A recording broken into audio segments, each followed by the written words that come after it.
Naturally occurring chlorine abundance is 75.78% for chlorine 35 and 24.2% for chlorine 37.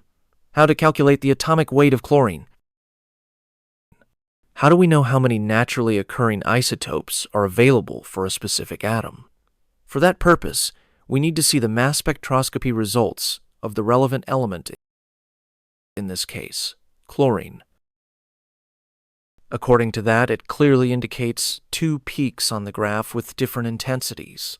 This tells us the number of isotopes, in this case, 2 isotopes.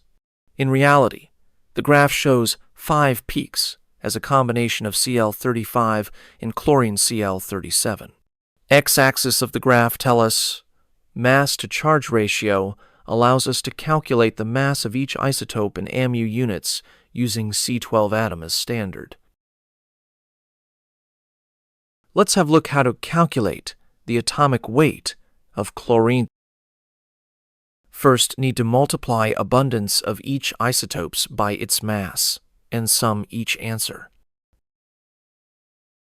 75.78 divided by 100, multiply with 34.969 atomic mass units, plus 24.2. 2 divided by 100, multiply with 36.966 atomic mass units, 26.5 atomic mass units, plus 8.953 atomic mass units.